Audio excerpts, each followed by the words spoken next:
everybody. How are we doing? Welcome to Clash of Fandoms. If you've been here before, you know exactly what's happening. I've got two comedians ready to argue it out.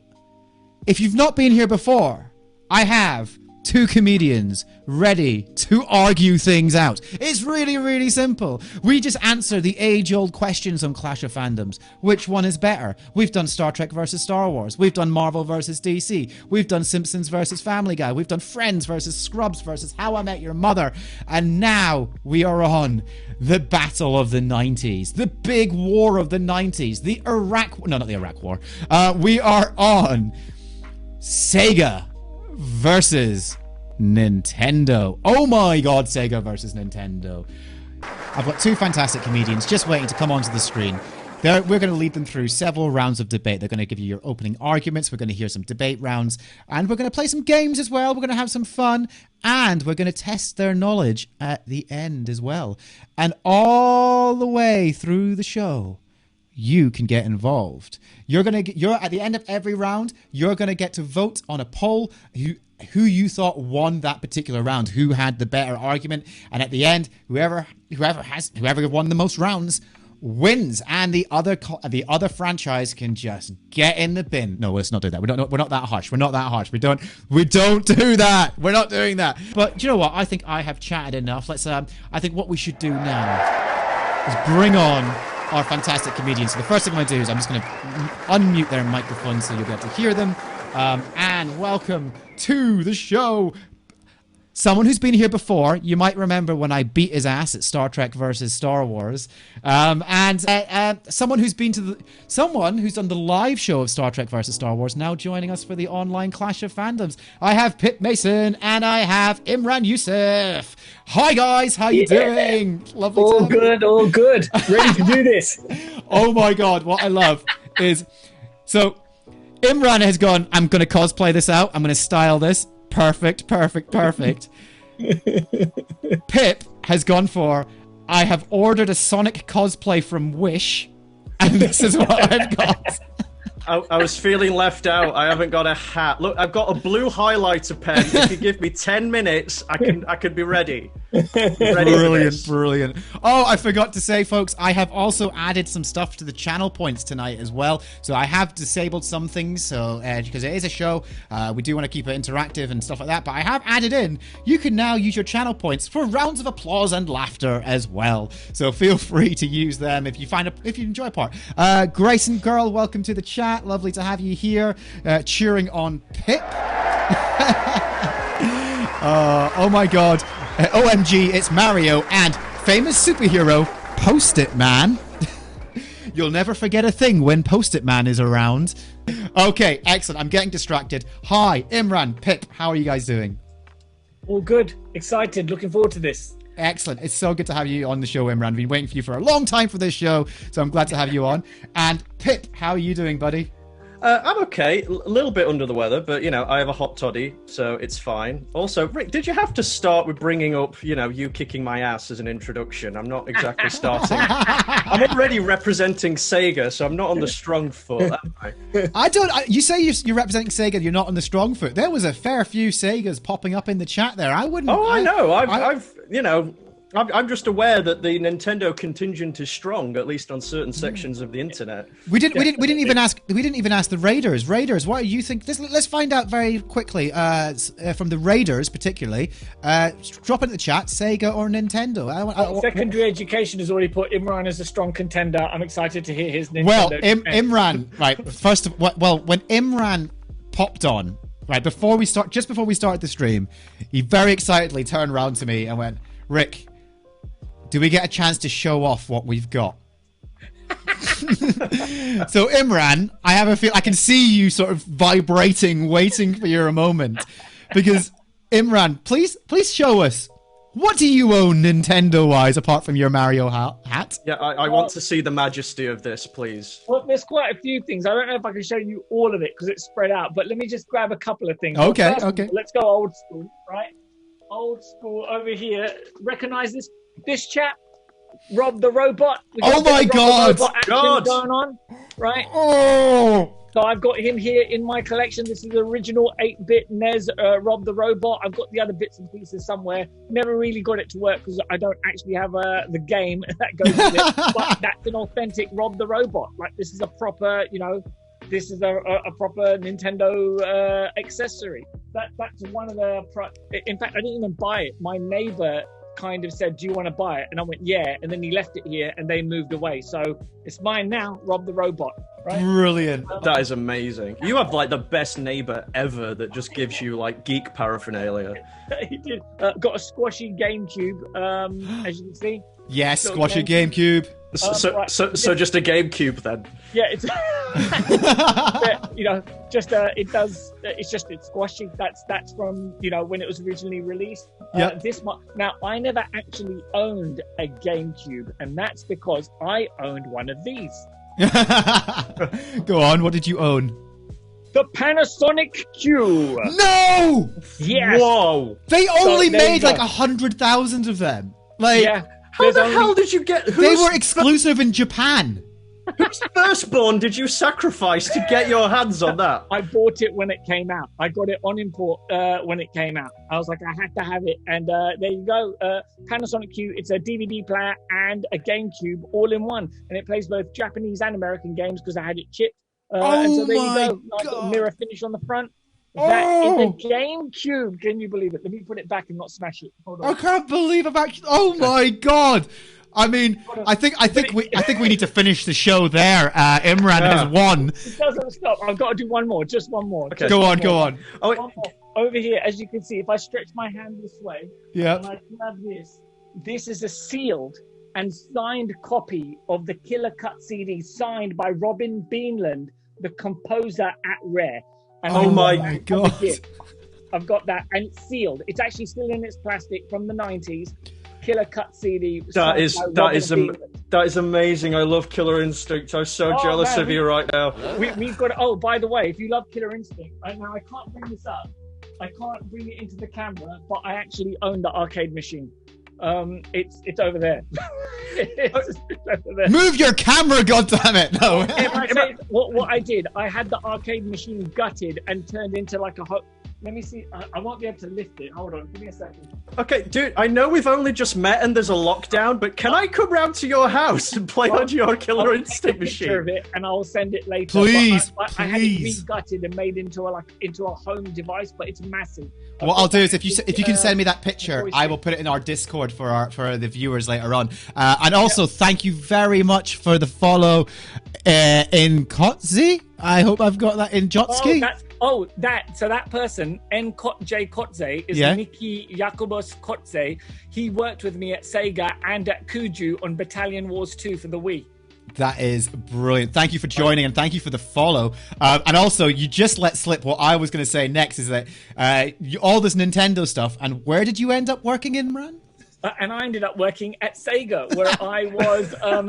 I was a TRC tester for PlayStation 2, which meant that I got paid £1 more than regular testers. Yeah. And the last game I worked on at Sega before I left, go on, what was Yakuza, which is sealed and is now worth a lot of money. That is the last game I helped bring into the world at Sega. Brilliant. Okay, so Pip, do you want to show us what you've got? Actually, if you give me a second, like it's in the. I've remembered I do have a thing, but it's in the other room. Can you kill time for 30 seconds? We'll kill some time, guys. Just talk amongst yourselves for a while. What I'd like to bring your attention to, just whilst Pip's away. Yeah, go on. If you are fans of Hajime no Ippo, that's an original animation cell from the anime Hajime no Ippo, which is one of the last animes to be hand drawn. Oh my word! I got as a gift from my friend Shiva. That's brilliant. So, just by the way, there was some love for your console. Dante said that's a beautiful console in the chat there. No debate needed. We've been persuaded by swag. Right. And everyone's like, Pip's not coming back, is he? He's just left. No, I completely forgot I had this. I had to move my weights out the way, but what I do have, maybe not as retro as that, but it's still one of my pride and joys. Still in its original pristine box. the Sega Dreamcast. Oh, Beautiful. yes! Beautiful. And I think Pip has actually managed to bring himself back into the game just with that. So well done, buddy. I've got Soul Calibur. Oh my God, Soul Calibur. NFL Blitz 2000. Oh my word! What else have I got? If you've got, if you've got the Crazy Taxi, that's all you need. I think that might be in another box. But he has it, so there we go. I do have it, but more importantly, I have Phantasy Star Online still sealed. My word. Because that's my spare copy. And also, one of my favourite games on it, Power Stone 2. Oh, nice. Oh, yeah. mate. Yeah. There we go. The other game, I do have Crazy Taxi and some other stuff, but like that's in another box. What I love is that the chat was completely writing you off there, Pip. Let's be honest. They were like getting completely. They were like, nah, it's over. And oh my God, Hazy Magic, thank you so much for the raid. Very much appreciated. Welcome, Raiders. The Mumbling Minecrafter, welcome to the chat. Lovely to have you here. Hello, Raiders. The Idol Painter, it's a raid. Raiders, welcome. 6, 7. Oh, thank you, and Idol Painter, thank you so much for the follow. Hey, Denny Church, welcome to the raid. Second raid, and we haven't even started the show proper yet. This is brilliant. Welcome, so everybody. Popular. Welcome, Raiders. Hey, Denny Church, thank you so much for the follow. Let's have a big cheer for everybody. Welcome. So, sorry guys, I'm going to have to explain Clash of Fandoms once again to these lovely people who have just raided the channel. Thank you so much for the raid. It really appreciate it. What we have here is Kara85J. Thank you so much for the follows. So much appreciated. Welcome to Clash of Fandoms. This is a little show that I've been doing for a few years. It started years ago on stage at the Edinburgh Fringe in its guise of Star Trek versus Star Wars, when I thought, what would be the best thing to do in the world but to get nerds to argue on stage about the things they love. Essentially, let's make Reddit comments come to life. That was my aim, and this is what's happened, right? Not 4chan, don't worry, Pip. Just like I say, for a minute, it's like, yeah, it's not 4chan. Okay. Grayson Girl, thank you so much for the follow. Really appreciate it. So what's going to happen? We have done so many clashes. We've had Star Trek versus Star Wars, Marvel versus DC. We've had Friends versus Family, Friends versus Scrubs, Friends versus How I Met Your Mother, Simpsons versus Family Guy, and we did a whole Christmas edition. We had Die Hard versus Home Alone. We had Muppets Christmas Carol versus Elf. We then put the winners of those two up together, and the best Christmas movie of all time was Die Hard. So we have done it all, and we're going to keep doing this forever. Geeks. Even when this lockdown is over, this will continue on this channel forever, because we will be able to argue. And today, this is the one that I've been looking forward to. We have Sega versus Nintendo. Now, the way the show, I'm sorry to everyone who's already heard this. I'm sorry to you guys who've already heard this. The way the show works like this, I say I've got two fantastic comedians here. I've got Pip representing Sega. I've got Imran representing Nintendo. If we could do the shout out, we could do the guest command, please. And you can find their social media in the chat. Please give them a follow. These guys are proper nerds. These guys know their stuff. They love their stuff. They've literally just been flexing their swag. We have seen a Dreamcast in its original box, and we have seen, I still can't believe we've seen that game, the Panasonic game. Oh my god. I know, right?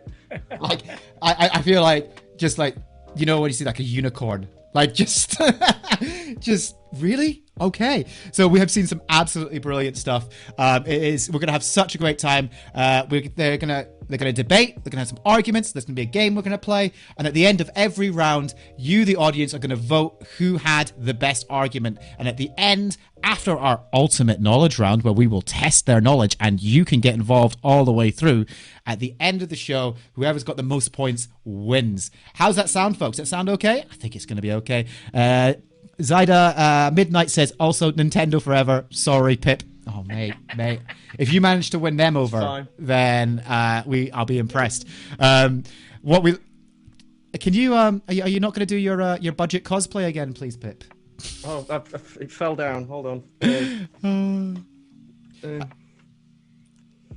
There we go. Sonic. There we go. Sonic. Sonic. Post-it note Sonic. Yes, for the win. Excellent. Well, without further ado, let's actually get on to the show proper. Second Education, can we do a Clash of Fandoms, Golden Axe versus Altered Beast? Well, tell you what, folks, if you get yourself, new followers, people, if you get yourself in the Discord, I'm going to start opening up suggestions for Clash of Fandoms. So please get yourself in the Discord and we'll be able to throw in suggestions and help this, not only to help this channel grow, but also help this show grow. Because, you know, that's how we'll do this together as a community. You know, it's going to be fun. We'll love this. Okay, enough lovey stuff. Let's get on with the debate. How do we start a debate? With our opening arguments. So here we go. We're going to have opening arguments. The show is called Sega versus Nintendo. So Pip, let's start with you. Let's hear about why you think Sega is better than Nintendo. Okay, up first, no pressure. It's fine. Right, Sega, firstly, in a lot of things that the kids these days cannot relate to, in the great console wars of the early 90s, you had to choose a side, because that affected if you had any friends or not. I chose, admittedly, in hindsight, the losing side, which was Sega. Sega very much represents gaming's past, where it fully came from, which is the arcade. You had classics like Altered Beast, Outrun, Afterburner, Golden Axe, Shinobi, high kinetic action games. They eventually transferred to the home market with the Master System, and then eventually, thanks to the blast processing, which isn't really a thing, they brought out the Mega Drive, which beat the SNES, at least domestically, in North America, and was the most popular console of the 90s, and brought out the most 90s character that ever 90s in the form of Sonic the Hedgehog. So much attitude, so blue, so quick. Admittedly, from that point, kind of went downhill a little bit. To the point of they're not really in the console game anymore. However, instead of consoles, they then became probably the most solid publisher of games. Like, in recent memory, okay, the Yakuza series, Alien Isolation, the Total War series, Football Manager, Bayonetta, Vanquish. Vanquish is a fantastic game. More people need to play Vanquish. Virtua Fighter. One of my all-time favorites, 2 Point Hospital, because it's basically Theme Hospital again with a different name. Fantastic. And, you know, they're still around just in that capacity. And as regards Nintendo, well, I could do the obvious shot, which is, they're just doing the same game over and over again for 30 years. Well, good game design is good game design. I'm sorry.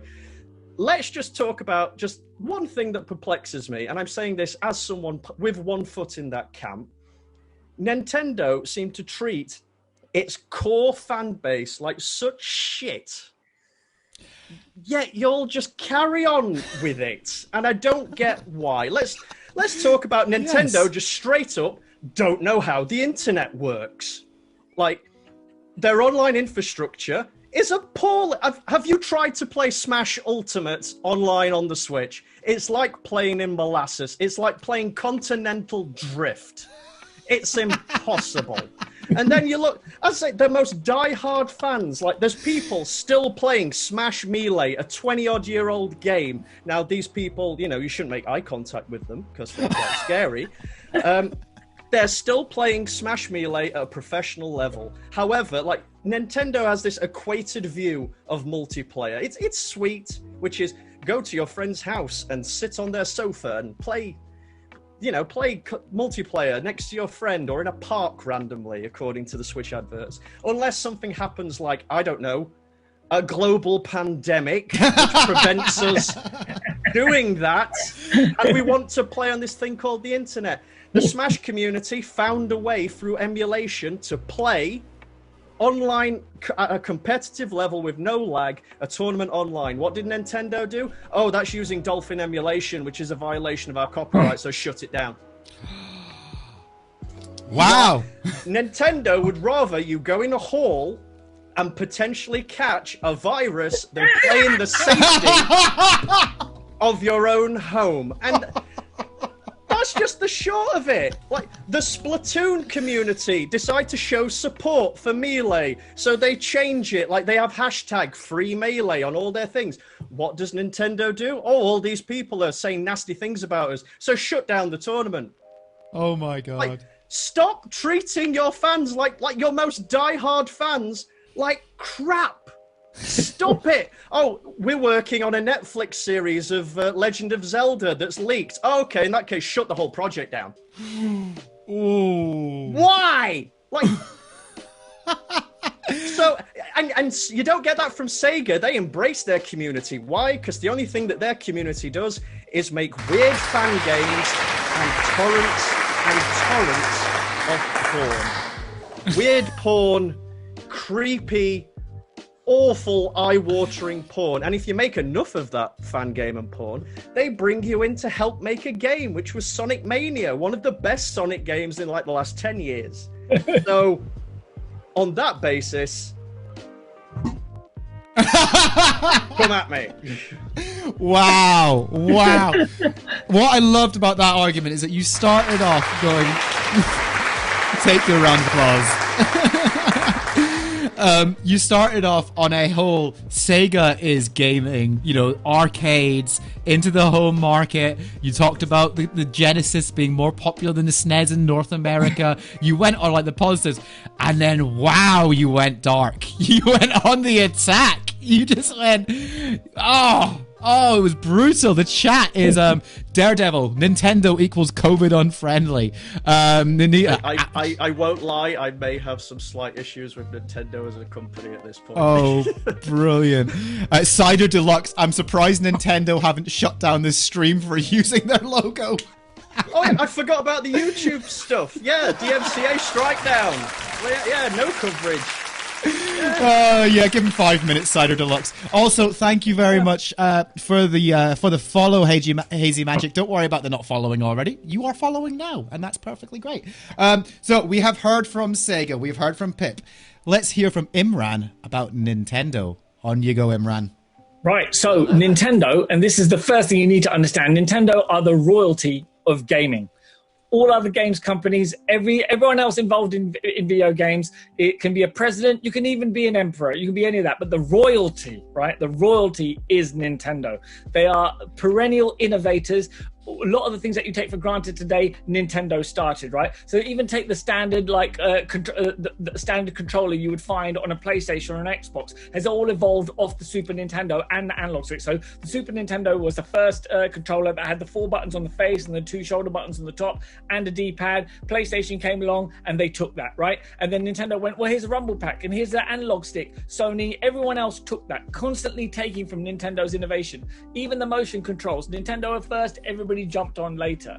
And first and foremost, we've got to remember that between Nintendo and Sega, Nintendo is still making consoles, and there's no comeback. There's just no comeback. I mean, quite kindly there, Pip showed us the very last Sega console, which he still has in a box, right? And it was a fine console that I own as well. But that was it. 1999/2000 was the beginning and the end of Sega's console, with their last console. Nintendo continued to make consoles, despite the difficulties with the N64 being outstripped by the PlayStation. They later made a comeback with the Wii, which went on to sell over 100 million units and was the system seller, and it won that generation. They've not only innovated in their technology, but also in their software, in the games as well. Mario has always been great. Mario doesn't matter, but what Mario does, whether he's turning into a flying raccoon, right?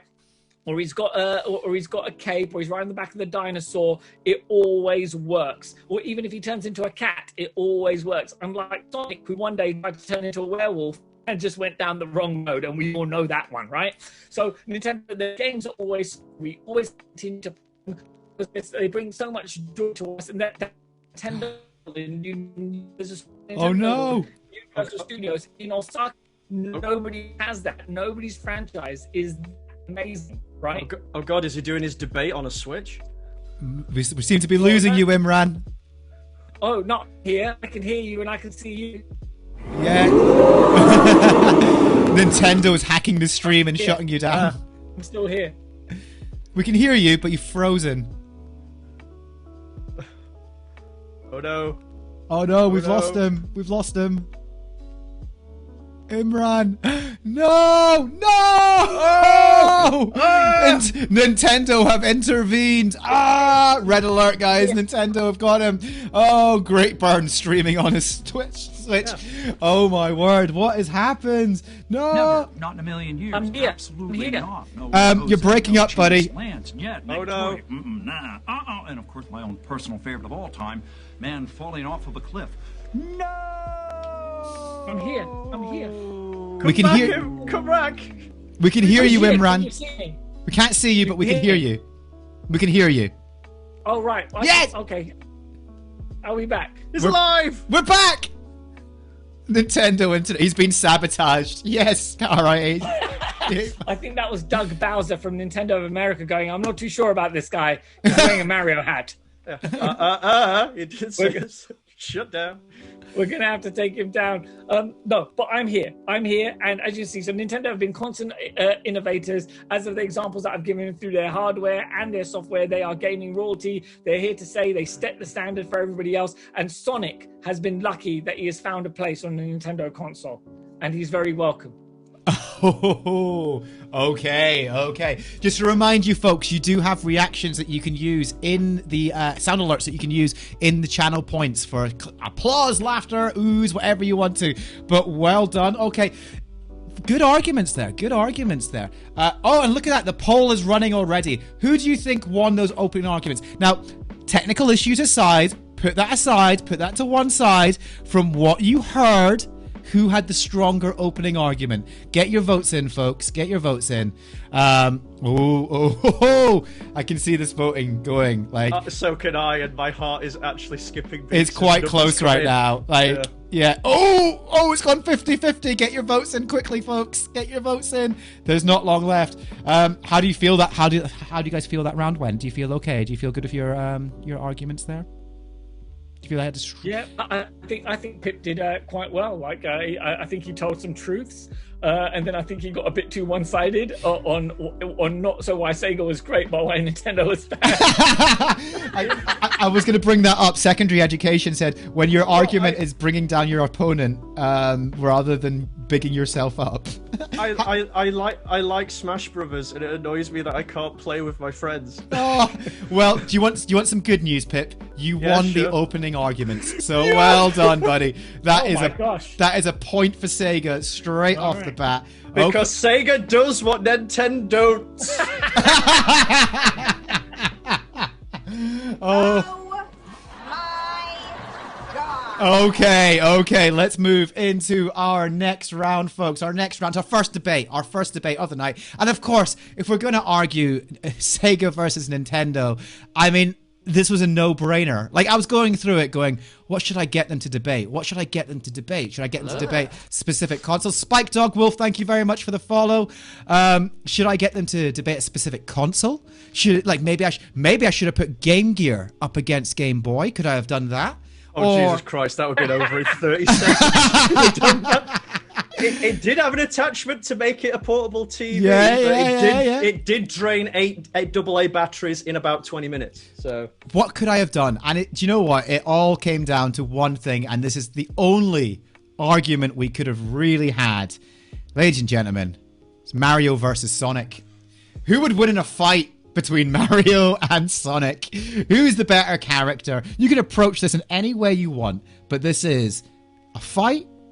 Or who's the better hero? Who's the better character? However you want to argue this out, please do it. It's Mario versus Sonic. Mario, are you just gonna jump onto Sonic's head, or Sonic, are you just gonna spin in a ball and knock him out? What's gonna happen here? Imran, on you go, clearly, buddy. Sonic will be reduced to a power-up, and then Mario will wear him like a hat. That's what's going to happen, to be honest. That you've seen Cat Mario, next is Hedgehog Mario. Right, where he'll run around at similar speeds collecting rings instead of coins. And if you want to see what would physically happen, if we want a simulation so that the viewers can see, I'll show you, right? Okay. What we need to do, right? Oh God, he's getting props. He has so many props. Here's OG Mario. two-dimensional Mario versus 3D, right? And eventually, if they faced off and it was like round one, fight, it's gone, it's over. Mario has won quite clearly, as you can see. Look at the moustache. You can't mess with a man with the moustache, right? And that's why he's stronger. He turns up in dungarees because he knows he's going to get Sonic's blood all over him, right? And he'll deal with it. He's got a plethora of power-ups. He doesn't need a sidekick following around all the time like Tails, who's got no friends, right? Okay, and he saves the princess. He's getting, the princess. He's a normal working class Italian American guy who's done his best, and he wins over a princess from another dimension. Clearly, Mario is better. Okay, wow. Secondary education. Fuck me, Imran came to win. Hey, Digger's in the chat. Hey, Sir Digger. Hey, how you doing? Oh my God. But I was, mate, Imran, I've got to say, I was reminiscing the other day. We had to do some Among Us again. That group for Among Us again. That was... I've played Among Us now. It's quite good, isn't it? It's not bad. It's not bad at all. It's quite popular on their Twitch, I hear. I hear that too, yeah. Okay, so Pip, let's hear about Sonic the Hedgehog from you, buddy. Let's hear about Sonic. Okay. 3 points. 1. You say Sonic. Okay, which Sonic? Do you want Classic Sonic? Do you want Sonic Adventure Sonic? Do you want Super Sonic? Do you want Sonic as voiced by Steve Urkel in the animated series? Do you want the animated series where it's weirdly dark post-apocalyptic rebellion one that's just weird and very furry-esque? Do you want Sonic Underground? Do you want Sonic Boom? Yes, do you even want the Werehog? Like, as a character, there is so much variation and reimaginings. Every generation has their own Sonic. My friend's kid is obsessed with Sonic Boom. Apparently, as a show, it's really good. There are so many variations. Whereas you look at Mario, the only thing that has changed with Mario is his dimensions. He has remained a short, fat Italian for like 30 plus years, going wow, weh. Like, the most development that's happened with Mario is in Odyssey, and that's not even with Mario, that's with Peach, because him and Bowser are wanting to marry her, and she just tells them both to sling the rook. So there's that one. 2, the Sonic movie actually made money and didn't... I knew this was going to come up. And didn't nearly kill Bob Hoskins. Any movie should be given a plus, 5-star, and also just did not kill Bob Hoskins. Nearly kill Bob Hoskins. And scare Nintendo so crapless that they're afraid to touch a movie studio for like 20 odd plus years until the Minion guys come along. And then there's just the straight up fact, point 3, in the current meta of Smash Bros. Ultimate, Sonic is higher tier than Mario. I can show you the frame data if you want to examine it. In a straight fight, Sonic is better than Mario. Because he is mid-tier, Mario is lower tier. Wow. Well, the chat's going off on here. Bob Hoskins must be protected, says Dave Muse. I totally agree. 2021 cannot have Bob Hoskins. Evil Lonty says, Mario definitely looks like a dude dressed in overalls, but Sonic doesn't really look like a hedgehog. He's got spikes, dude. Yeah, he's blue. Second Education, the Mario movie was a script for a completely different movie that the producers then crowbarred Mario and Luigi, and look at Secondary Education trying to defend the Mario movie. Imran, do you have a rebuttal for the points that Pip has brought up? The Sonic movie, which I haven't seen, sure, made money, and this superior Sonic the Hedgehog, like, before they released the film, because the first attempt made him look like something out of everybody's nightmares, and then afterwards, after they realized that he didn't look like Sonic, they realized, well, maybe we should get him look like Sonic, and it succeeded because they were allowed to intervene, whereas Bob Hoskins didn't have that chance, unfortunately. And let's wait until the Mario movie comes out, and we'll see. Okay. Well, you're just supporting one of my earlier points there, which is, well, look at the original design of Sonic. That was Hollywood's design of it. The fans were outraged, as they rightly were so, because it was an eldritch abomination beyond the realm of time. Like, he had human teeth. Why did he have human teeth? This is such a good question. Rightly, the fans were outraged, and they fixed it. Mate. Because Sega listened to their community. Whereas if this was Nintendo, it would be, oh, here's the shit now. Well, no, you got to remember, it was in an era when they could listen to the fans, right? And also, Nintendo have listened to their fans, and they've not made an awful rendition of Mario in modern times. So when the new Mario film comes out, it's going to be incredible.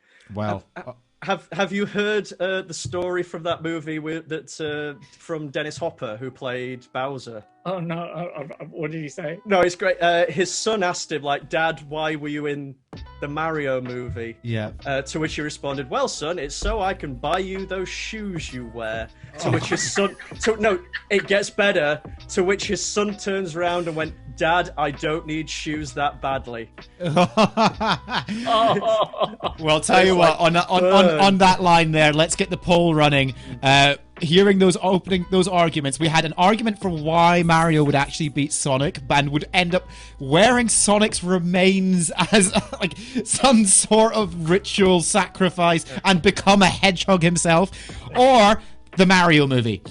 So those are our arguments. Let's get the poll running. You guys are going to get voted. And before we go, while you're voting, while my mods sort out that vote, just to remind you, if you are enjoying this show, I do ask one favor. In the bottom left-hand corner of the screen, you can see a link to coffee.com/Rik Carranza. Any money that is donated through that link there, all that money will go back into the axe. So it helps me pay the axe, and we can develop the show and have lots of fun. So if you do want to donate, no pressure. There is a link down below if you want to, though. Okay. Dennis Hopper also made Space Truckers. Not quality, a trend. Can we also kind of talk just really briefly, like, how messed up as a concept Cappy is? Like, he throws you on a person's head and then possesses you. That's phenomenal. Like a flesh homunculus. It's really messed up. I would love to have that talent and to be able to control people. But also, let us remember this, at the end of the day, Sonic and Mario, what's he going to get now?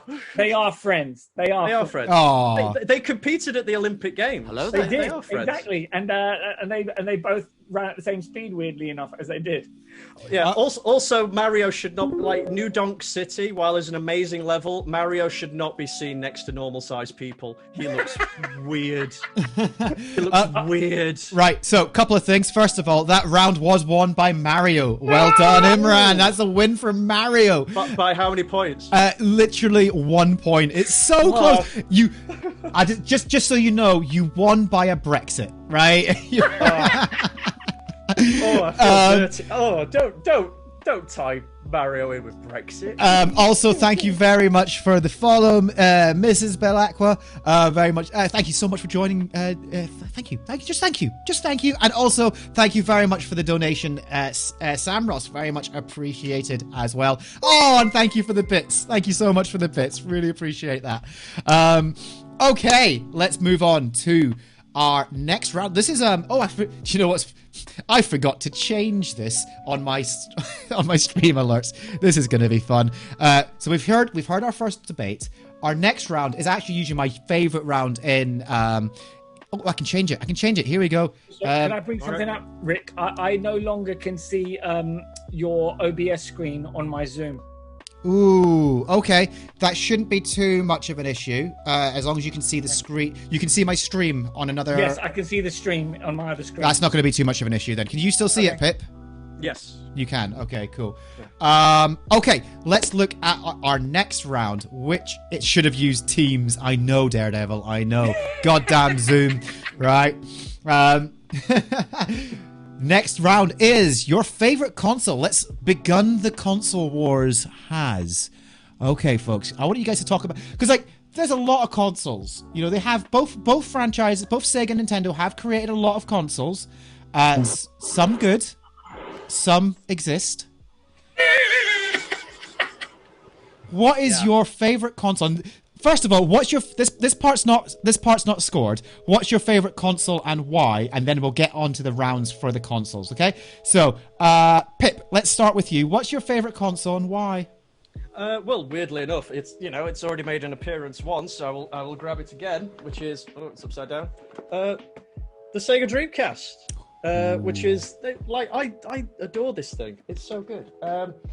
It's my favorite because it's a really solid console. Yeah, it was the last one, and it ultimately went the way of the dodo because it didn't really have the games. There was far too many arcade ports and not enough games. But the games it had were it was more powerful at the time than the PS2.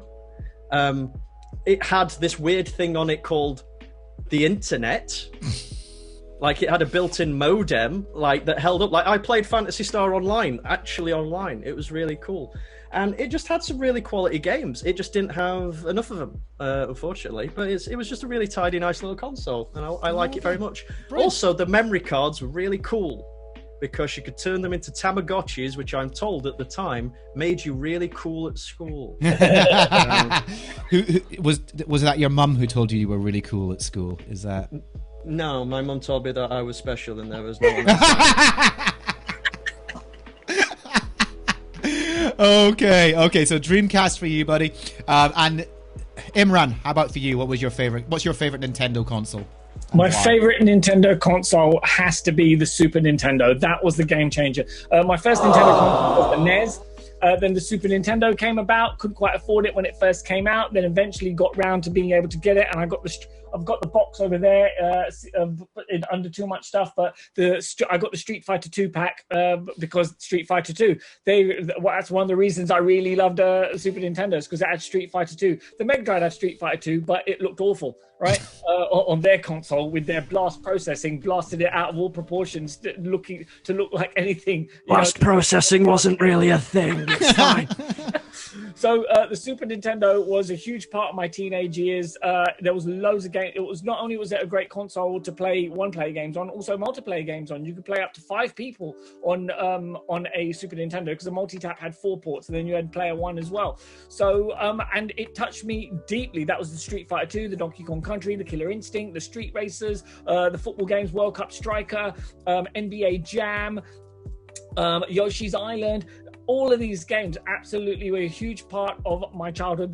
The controller itself was gorgeous. Just look at the controller, Super Nintendo controller. You had 4 different colored buttons on the face. You had 2 shoulder buttons as well. A nice D-pad that wouldn't cut up your thumbs like it would on the Mega Drive. The croissant with 3 buttons. What are you going to play with 3 buttons? Even Mortal Kombat, which was better on the Mega Drive because you're allowed to have blood with the Dullard cheat, right? You can't play Mortal Kombat with just 3 buttons. You had to go and pay extra to get the 6-button controller, which they thought, oh, we need more buttons. Look at Nintendo, they just got loads, right?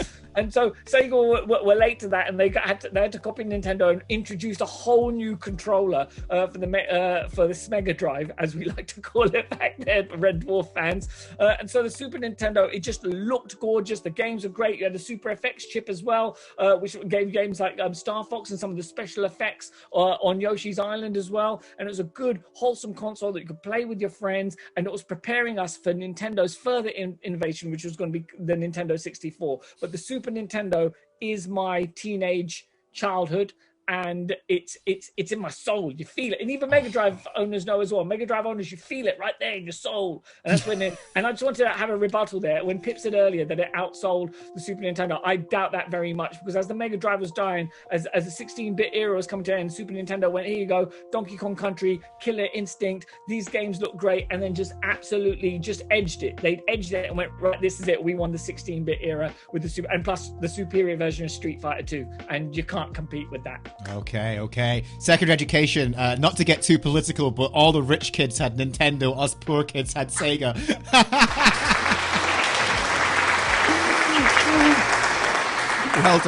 Well done, secondary education. I think when I linked the last round to Brexit, that's when this all got political. So you started this. Yeah, right? I did. I apologize. Okay, so we've heard why you like your particular consoles. That's cool. That's nice. It's nice. But now we're going to get into the scoring, and this is how we're going to work in the scoring. We've got 3 separate rounds here. Hey, Weird Stuff Workshop, thank you very much for the follow. Very much appreciated. What we're going to do is I've got 3 questions. You're going to answer them. nice and quick ones. It's not going to be a back and forth. It's going to be state your case, and then we're going to get some voting. Does that make sense? Excellent. Yep.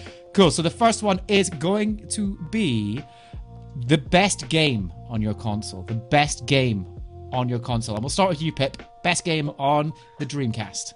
Oh, that's easy. Like, having played the remaster a few months ago on twitch.tv/housebrokengeek, is branding. It's all about the branding. It's got to be. It's tough because Crazy Taxi is great, but also Power Stone. But no, it has to be my favorite, which I played a few months ago.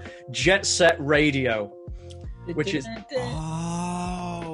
That game is 21 years old.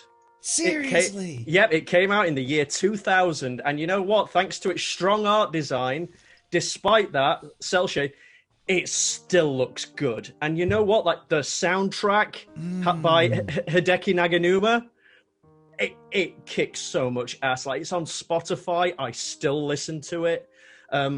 There's a sequel soundtrack to it by Too Mellow called Memories of Tokyo To, which is fantastic. It was just like, it was so slick. Also, it made use of the Dreamcast internet access. You could download graffiti tags that you designed and other people around the world designed. I don't know what more defense I can say. It's like, it looked good, sounded good, played good. It was just such a slick game that still looks good to this very, very day. And we want more of it, and there's a spiritual sequel coming out next year apparently, but it's like it is a utterly fantastic game. Jet Set or Jet Grind Radio, as it is in America. Fantastic. Jet Set Radio, fantastic. Imran, SNES, best game on the SNES.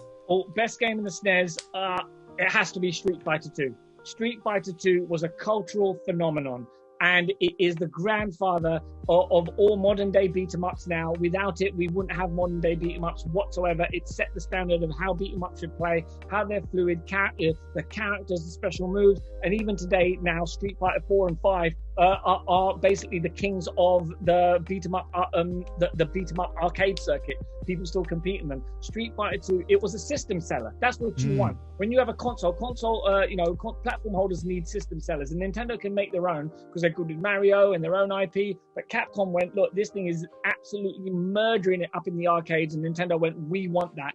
And the port on the Super Nintendo, so on the Super Nintendo, you had Street Fighter 2, the World Warrior, then you had Street Fighter 2 Turbo Hyper Fighting, then you had Super Street Fighter 2, which was which had the extra characters but was actually slower, and then ultimately they did Street Fighter Alpha 2 as well, I believe. But it was that Street Fighter 2, Street Fighter 2 or Street Fighter 2 Turbo. If you had those, it was better than Mortal Kombat. It was better than every other beat 'em up that's ever come, and people still play it today. Sure, you might be in Street Fighter 4 and 5 and Tekken this and Virtua Fighter's not been around for a while, and anything, and even Smash, but Street Fighter 2, and now you can play it as Ultra Street Fighter 2, where you get all the different versions.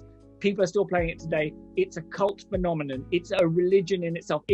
Street Fighter 2 is the chess of my generation. It is one of the best games on the Super Nintendo, and to be honest, there's nothing that great that was ever on the Dreamcast. Oh my god, I said oh, you had to get the blow in there at the end, didn't you? Wow. Although the Dreamcast did have Super Street Fighter 2 Turbo, they did release it on it, but unfortunately Dreamcast didn't get to go the distance, unfortunately. If you win this point, I hope it breaks like a small part of your soul is just gonna fall away. Okay, so it's gonna be Jet Set Radio versus Street Fighter 2. Let's get that poll running. As soon as that poll running, get your votes in. That's gonna be hands down.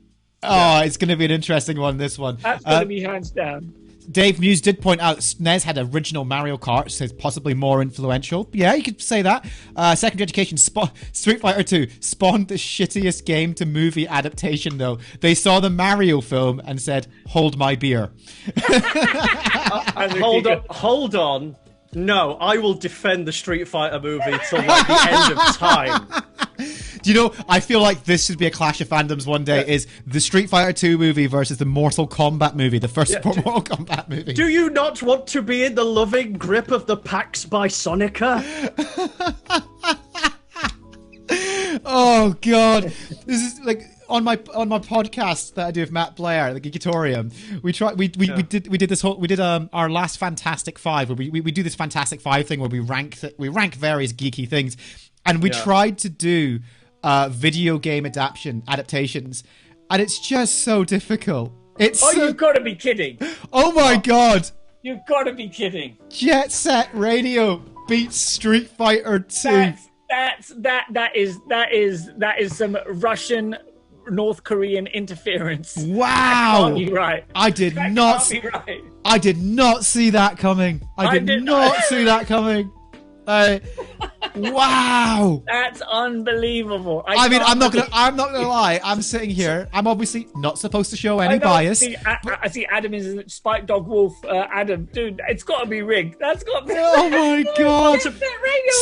Stop! Yeah, exactly, Cider. Stop the vote. Stop the count. Well, I mean, Street Fighter 2 isn't even the best version of Street Fighter. That goes to Third Strike. What? Third Strike. Street Fighter 2 is the king. Okay, Strike, do you know definitely. what? There we go. That was the vote that went through. It's locked in place. You can storm the Capitol all you want, but it's going to go through. Wow. Random factoid, Hideki Naganuma, who did the soundtrack for Jet Set Radio, his other main contribution is he did the drowning music for Sonic. Thank you so much for the follow, Zamtendo. Yeah, the most anxiety-inducing music ever created known to man. Yeah. That was.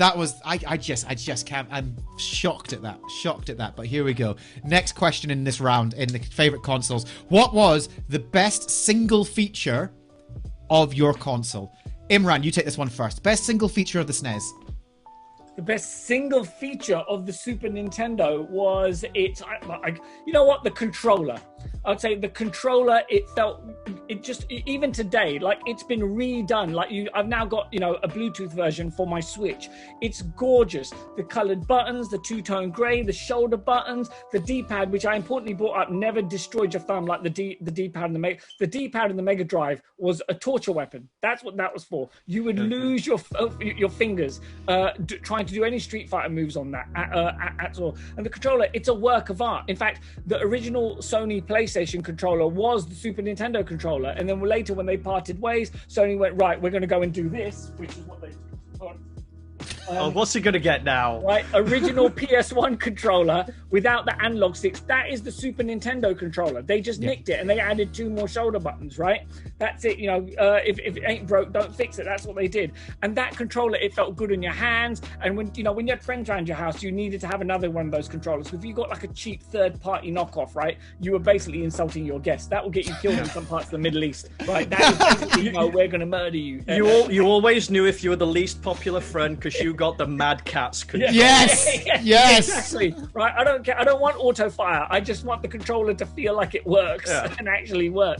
And so the Super Nintendo controller is a work of art. It's a joy just to look at. It fills you with this confidence and this glee to want to interact with the Super Nintendo. And no other controller to date has done that. And it's the fact that you can still get you can get a Bluetooth version of it today for the Switch to play, the Virtual Console games or any games that it works with is a testament to how beautiful that controller is. And that feature alone, just as a child, you look at it and go, I want that. I want not that 3-button croissant, right? Not that nonsense, okay? Just in black, looking like it's just, a cheap plastic toy that's been hammered out of a mold, but the beautiful piece of artwork that is a Super Nintendo controller. Okay. That is the best feature of the Super Nintendo. There we go. Okay, so we've got the work of art controller from the Super Nintendo. Pip, what are you bringing to the table for the Dreamcast?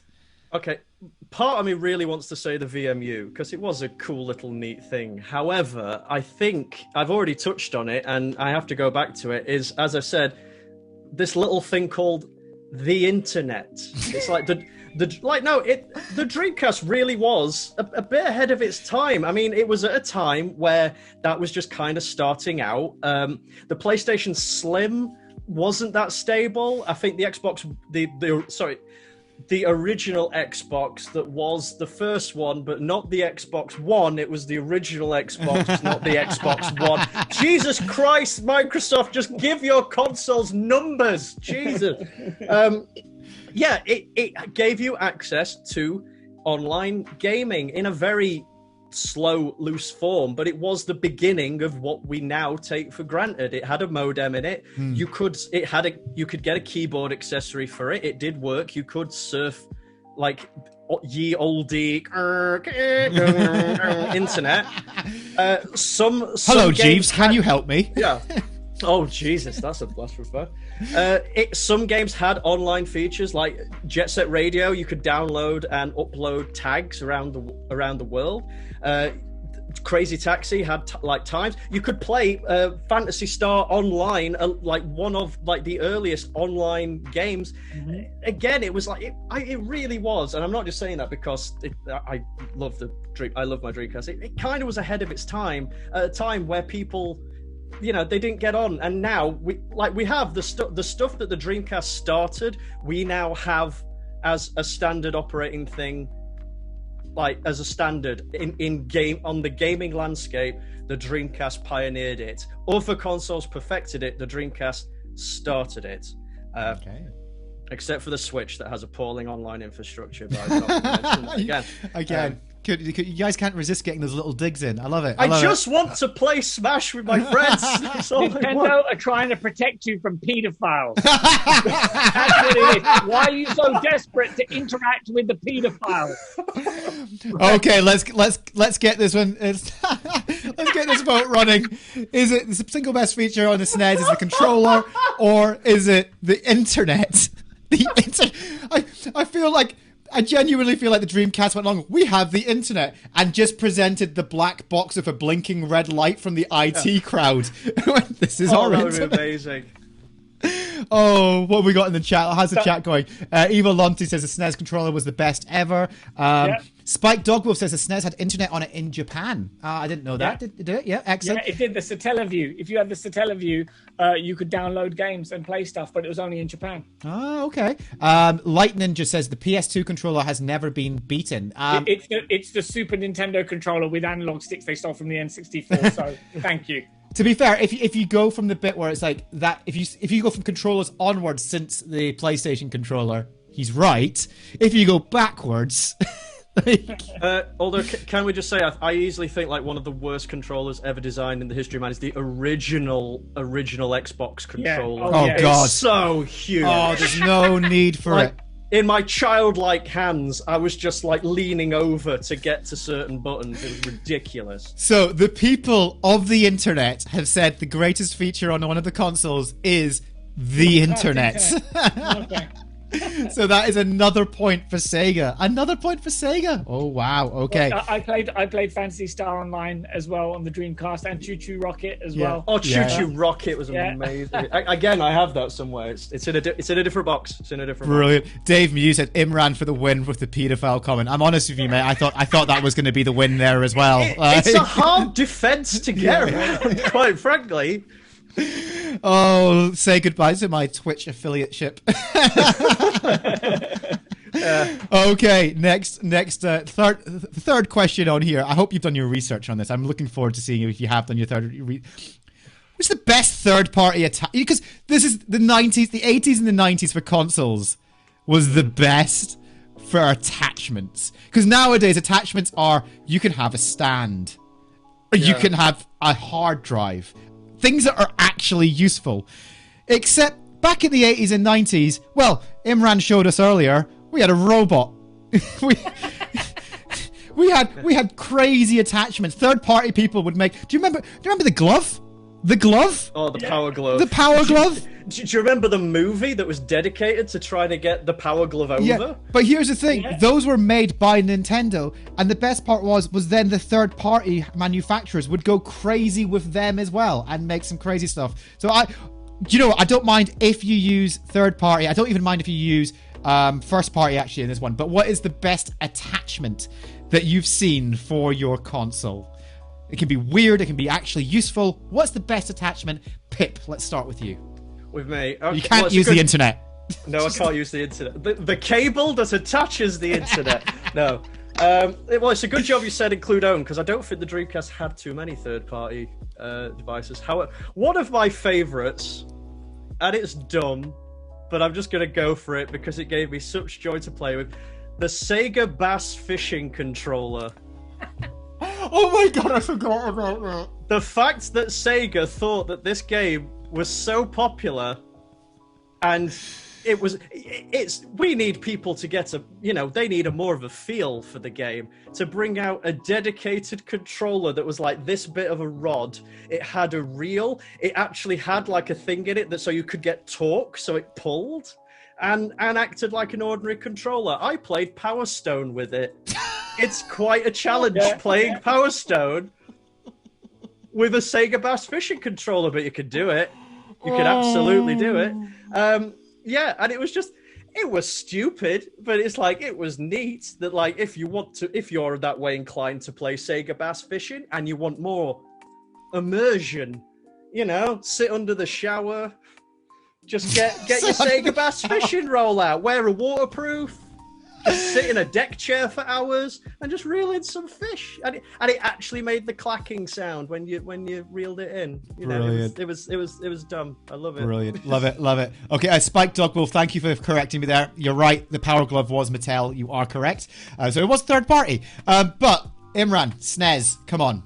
So Super Nintendo, I just want to notice there's a comment my friend Zam has put in the comments. Rumble Pack, GoldenEye on the N64 is amazing because of that RCP90. Oh, right? It's so That's good. true. So unfortunately, I didn't pick N64, but if you had an N64 and you had a Rumble Pack and you let the RCP90 and GoldenEye go, the Rumble Pack would fall out. Yeah. It would fall out of the Yeah, slot. I remember that. Was basically, if terrorism was a gun, it would be the RCP90. Right? Just, oh my God, you'd lose. But we're not talking about that. So the best third party or any attachment for the Super Nintendo, in my experience, was definitely the multi-tap, Hudson Soft's multi-tap.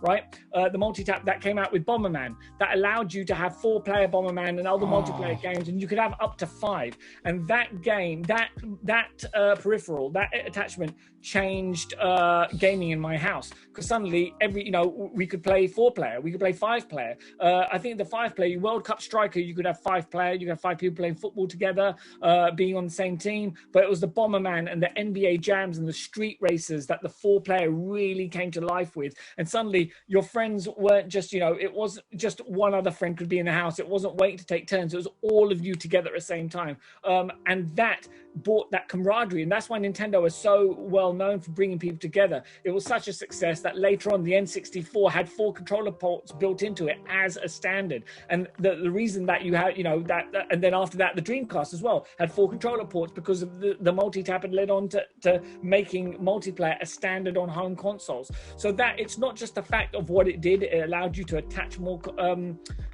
controllers so you can play the game with more players. It enhanced the experience of the game and enhanced the experience you're having with your friends and your family. So that became, Nintendo was all about bringing people together and playing together, bringing people around the same table to eat a meal together. You could have people from different warring tribes. You could have Israelis and Palestinians together, get them around a Super Nintendo, knock out some NBA Jam between Israel and Palestine, Hamas and Mossad just battling it out, shooting hoops instead of each other, right? And so the make sure they're not playing Mario Party, otherwise that will start wars. Yeah, exactly. Fortunately, we don't have Mario Party on the Super Nintendo. Brilliant. Okay, so there's our attachments. So we've got the multi-tap for the SNES, and we've got the fishing rod for the Dreamcast. I genuinely forgot about that until you brought it up, and I swear. So I've got one. It's in the loft. Let's get your votes in for which one you think is best. Daredevil says, on a 14-inch portable TV, 5 players. Oof. Yeah, but you're forgetting, Daredevil. The rich kids had Nintendo, so they had bigger TVs. So we've already 14-inch television. Don't be silly. Also, I'm so happy you didn't say Super Scope. Oh my God, the Super Scope. Well, then you could have brought up Menacer, and then we both. Oh, exactly. We could say the Menacer. They're just equally kind of meh. How is this vote going? Let's see. Oh, it's a close one again. So 20-inch telly, yeah, absolutely. With it's so divided. With the fake wood around it. Just oh my God. SNES. These are good.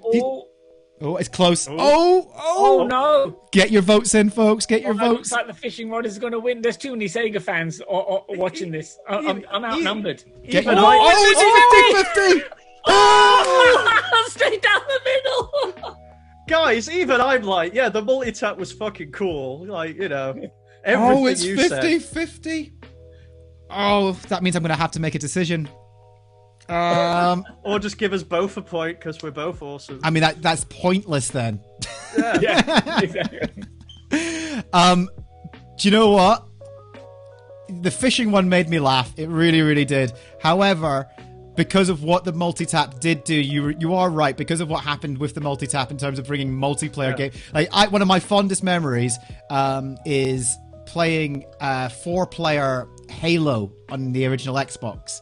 Like that, and that's all. You're right. That all comes from that multi-tap and stuff. So I'm gonna give the point to Nintendo for the multi-tap. Even I'm like, yeah, guys, the multi-tap, it was really important, you guys. It's cool. Thank you, though. Spike Dogwolf says the problem is, Imran, you invited all your friends into the stream, and half of them work or have worked for Sega. Yes, that's true.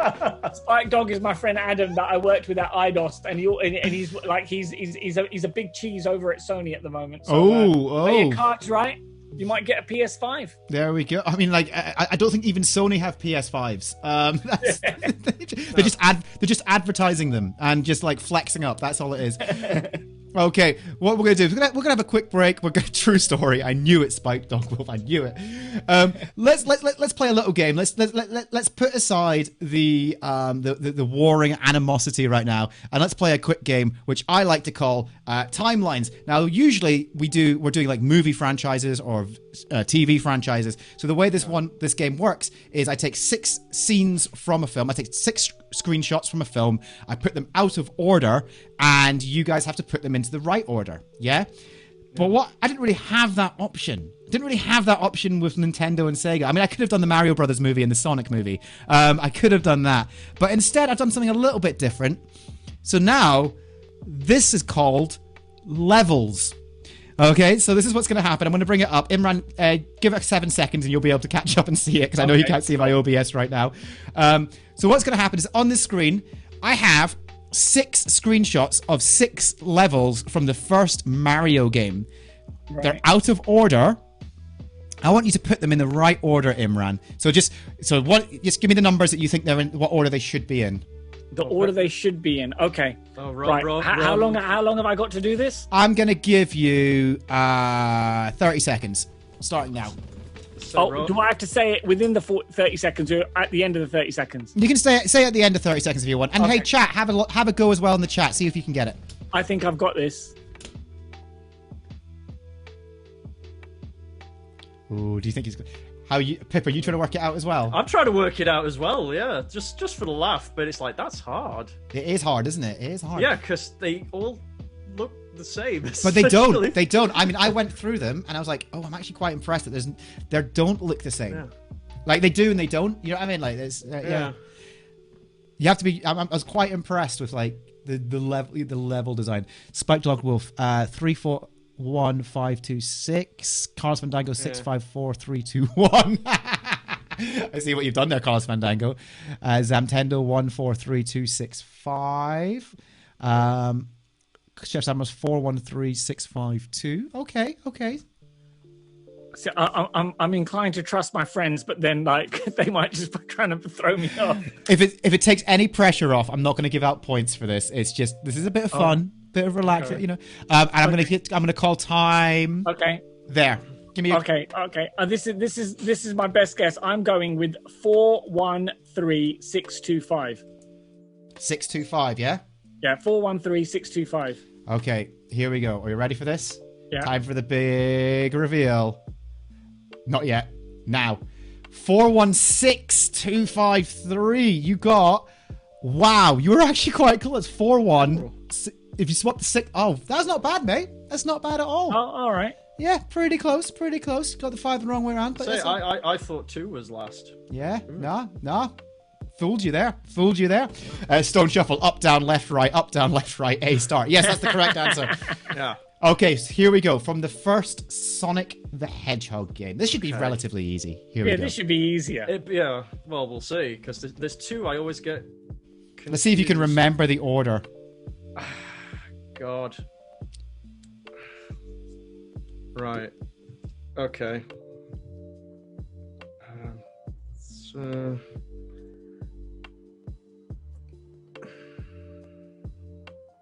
I think 1, Get your guesses in the chat as well. Do you remember the order of these?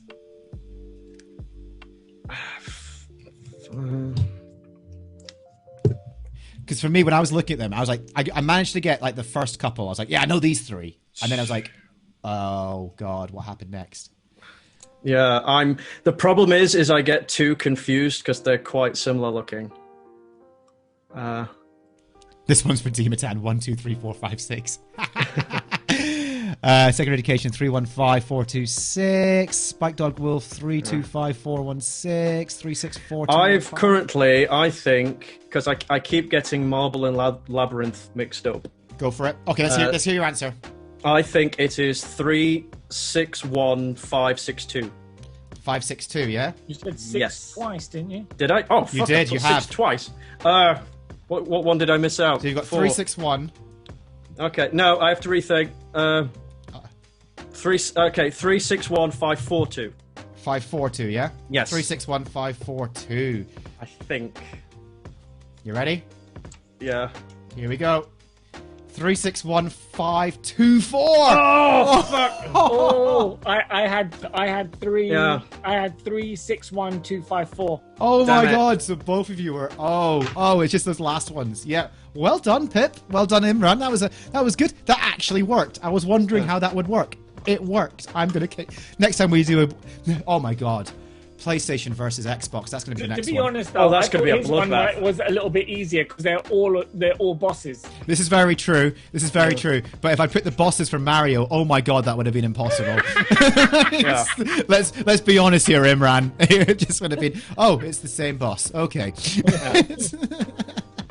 Let's go back into the show, folks, as we move into our next round, which is our quick fire round. So I've got 3 very quick debates here, and I want you guys to give similar to what we did with the consoles earlier on. It's not going to be a back and forth. Just get your quick answers in why you think one is better than the other, so on and so forth. Okay, and the audience, you're going to vote at the end of each one. So the first one, folks, is across all your consoles, across every console. Okay. Which is the best controller? Pip. Across every Sega console, best controller. And why?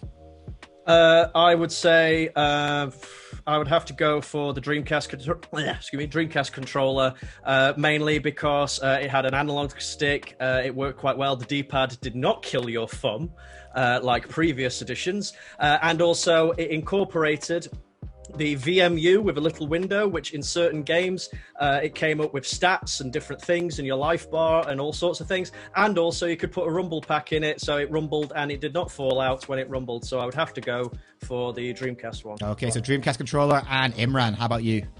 Definitely, I would say Super Nintendo again. Obviously, Rumble Pack and Analog Stick stolen from Nintendo. I'd just like to point out, but the Super Nintendo set the standard of all modern controllers. You know, you wouldn't have a PlayStation controller if it wasn't for the Super Nintendo. All their innovations later came from Nintendo, and it's also a Super Nintendo controller is the best controller to play Street Fighter 2 on.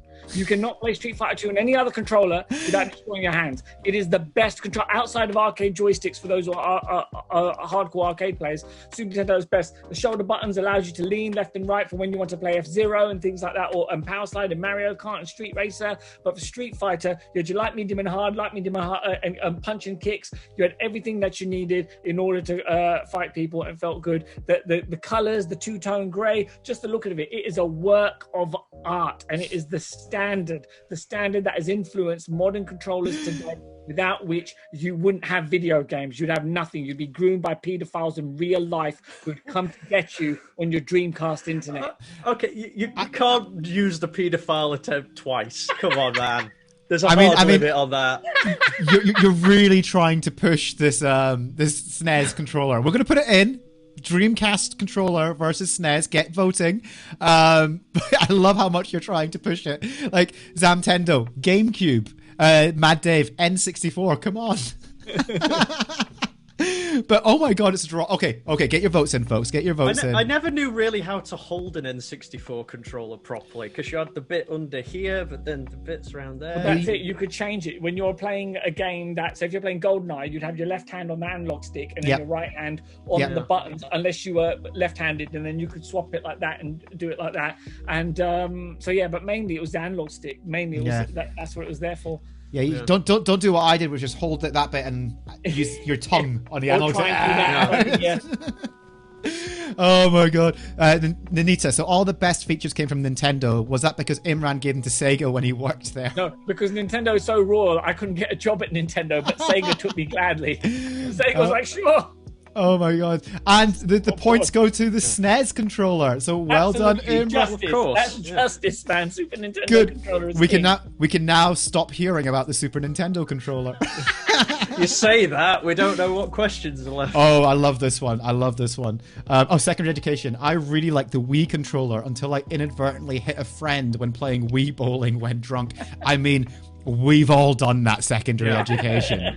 Can we agree that like Wii Sports was like the best Wii game and it was the launch title? Oh, do you know what my favorite game on the Wii was? I love the Lego games on the Wii, specifically on the Wii. Specifically, Lego Harry Potter and Lego Indiana Jones, because if you wanted to use a whip, you actually whipped the remote, or if you wanted to do spells in Harry Potter, you actually had to cast spells. And I was like, I love that. Actually, I think you'll find the best game on the Wii was Battalion Wars 2, which I happened to be the QA lead on. Yes, my favorite game was Battalion Wars 2. It was really good, actually, so thank you for that. I really appreciate it. Okay, so which actually brings on to our best. This is brilliant. Okay. Earlier on, in favorite console, we discussed best game. Mm-hmm. Now I want to hear the best worst game from Sega and from Nintendo. So what does that mean? So the worst game they've released that is like reached folklore level. You know, the type of game where you go, oh my god, why did they release this? How did this happen? The type of game where when you mention it as a game, everyone goes, oh god, except for one person who goes, oh, but I actually really like that game, and you're not friends with that person ever again. That's the game I'm talking about. Imran's laughing. I think he's got one in his head. Or has Pip? Have you got one for Sega? Pip's got one for Sega. Go on. I'll let Imran go first because I went first last time. I think. So is it on Super Nintendo or on any Nintendo? On any Nintendo. Any Nintendo. Oh, any Nintendo. Okay. Or any Sega. Yeah. Or any Sega. The best worst game. All right. You know what? Because I spent a lot of money on this. It was Turok 2, right? I spent something like 90 quid. The hype around Turok 2 was insane. In fact, I've still got the Edge magazine behind me somewhere in a box. Of course you do. Right? Right? When Edge gave it 9 out of 10 before they actually had a full review copy, right? Yep. It was going to be the GoldenEye killer. It looked gorgeous because you had to have the 4 megabyte expansion pack to play it. And I'm telling you, that 4 megabyte expansion pack made such a difference in the fact that you couldn't play it unless you really used the expansion pack because it would look awful. It was I don't want to swear, it was awful. It had all this promise that it was going to look great and it was going to beat GoldenEye and you're going to be able to do this, and the cerebral bore that, you know, a gun that you could shoot at an enemy and it would dig into their brain and kill them unless the enemy was really dumb. The cerebral bore. Yeah, exactly that. And it was it played like poo, having promised so much. The multiplayer was poo, having promised so much. I spent almost 90 quid just on the game, an additional 30 quid in the 4 megabyte expansion pack. Plus I had to get this all in import. That's why it was so expensive, because I had an American N64 and played it and just went, I have just totally just thrown my money and my life away on this piece of crap that has been, you know, they had to pay the reviewers off in order to give it a 9 out of 10 in Edge. No way. Like, no way. Oh, mate. And it made me angry, and I felt like I'd been cheated, and GoldenEye still remained the best first-person shooter on the N64. Your pain. I feel your pain. Like, this is personal for you. Yeah, okay. Absolutely. Zamtado, cerebral bore, baby. Dante, I might get thrown out for this, but I love Turok 2. Out. Can we Never, ban this not in a person? million years. Absolutely not. No way, Jose. No chance, Lance. Yet, negatory. Nah. And of course, my own. The cerebral personal ball favorite was of all time, cool, though. Man falling off of a cliff. It was. Just the rest of the game was awful, right? It's, you know what? I bet the theme parks in North Korea are real fun. If you go on them. Okay, Pip. Let's hear about the Sega's best worst game. I've got a couple I could choose from, but to be honest, your mention of that friend who you're not friends with anymore because he was that friend. I had a friend, and this was his favorite game. Like, we have to go back to my old friend, the Dreamcast. This was his favorite game. He always wanted to play it, so I didn't go round to his house anymore. And it's even worse than Turok because it required an accessory to play. And that game is a little game called Seaman. That's Seaman, not Seaman. Seaman. The premise of Seaman is it's basically an aquarium simulator where you look after a fish. The fish has the face of an adult Japanese man, which was voiced by Leonard Nimoy. In his finest role to date. Yeah, and how it worked is on your Dreamcast controller, you plugged in where you would normally put the VMU, a microphone. Because you could talk to Seaman, and he would talk back. And it was the most bizarre, fucked up. I'm convinced it's a social experiment. Oh my to god. find these guys. As I said, like, I had a friend at school, and this was his favorite game, and he wanted to play it all the time. And it was like, yeah, and you would talk to him, and he would respond and do things. Well, half the time, because it was a Microsoft microphone-based game in the early 2000s, and it was just, it's so messed up, but it's one of those things, like, you can't unsee. You know, like gazing into the abyss? Yeah. The abyss gazes back. My abyss is a giant bass fish with the face of a Japanese man with the voice of Leonard Nimoy going, "Oh, I'm sorry, you can't do that." Like, I'm surprised he didn't go fishinating. I think he did. Oh no! No, now that has sparked a thing in my brain. I think he totally made that pun if you asked him a question. Yeah. I'm gonna have to Google this. Okay, that's our game. So we've got Turok 2 and we've got Seaman. Let's get the voting let's get the poll started on that, please, mods. But oh my god, both of those. Oh, he would evolve into a frog as well, so he was like a frog. It was so. So weird. what? They couldn't even get so evolution weird. correct. No. It was so weird. It was so Oh. weird. I heard that on Seaman, that if you asked it what it thought about the PlayStation or the PlayStation 2, it would like frown. And if you asked it what it thought about the Nintendo Dolphin or about dolphins, because that's what it was called, the GameCube was called at the time, when it was still in development, that it would go, "Well, I'm looking forward to it," or something like that, as a bit of like kind of, you know, video game rivalry. Oh my god. Ooh, yeah, Sega spitting hot fire there with its talking fishmen. Did that actually come out in the UK, or was that import only? I don't remember that coming out here. That absolutely, it came out in the UK. Absolutely, yeah. Oh, brilliant! I just, how do you vote on this as well? Like, both games are terrible. Like, because you're right, Turok 2 was so disappointing. It really, yeah. Like, just disappointing. But Seaman was just like, so fucked there up. you go. Yeah, Seaman wins. Seaman wins. I mean, to be fair. Of course it does. Everyone, Google Seaman. I can't be the only one that remembers this to my grave. I can't be the only one. I say Seaman wins.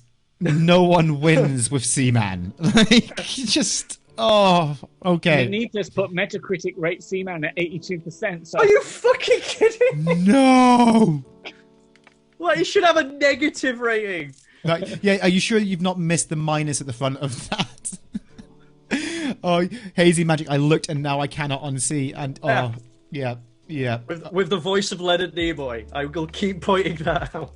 I need to know now. I'm going to Google it if he actually says fishinating. I am convinced that he does, because There you go. No spot PAL release for Seaman. Adams. Oh, my friend must have imported it then, but I'm must sure have been he had it.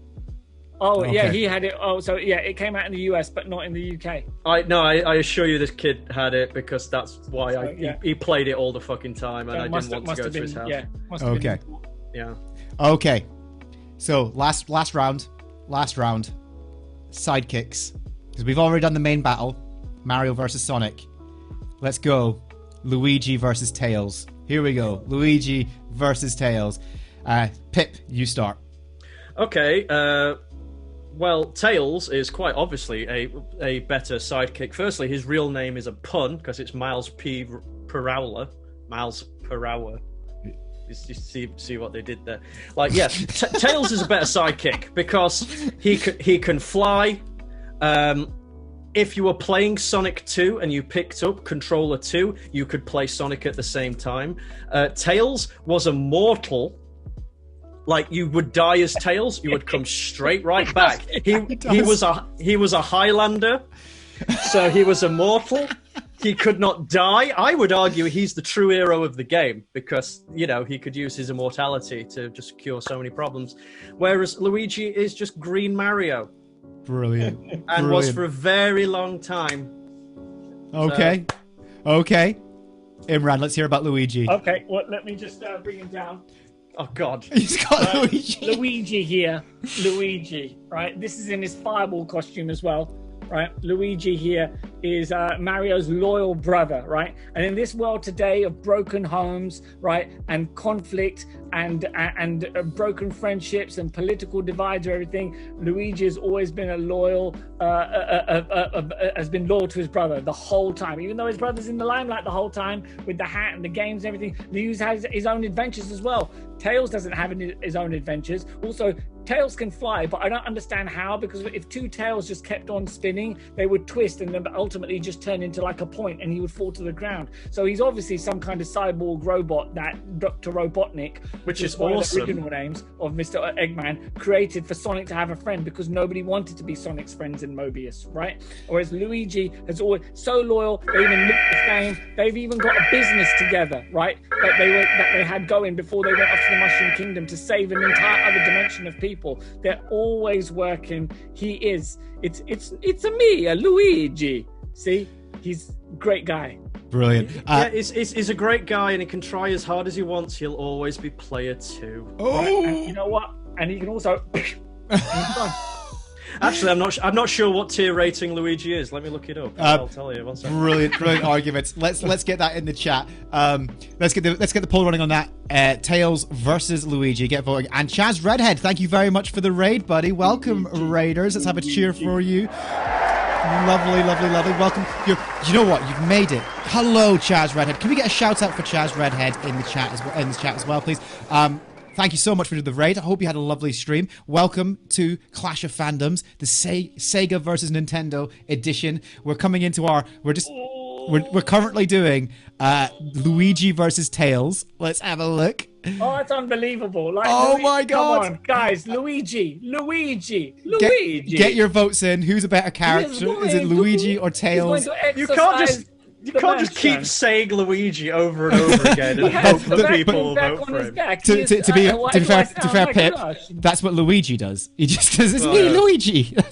I know. And also, Pip, how horrifying! You're saying that Tails is immortal. How horrifying is that? He has to live and see everyone else die. Like, he's seriously going to have some mental health issues. Come on, Luigi! And I want to play that game. Oh, unbelievable. Luigi just narrowly misses out. The points go to Sega again. There's too many Sega fans in this. This is I'm being eaten alive here. Well, I can confirm that Luigi is average tier on Ultimate Smash. So he's average tier.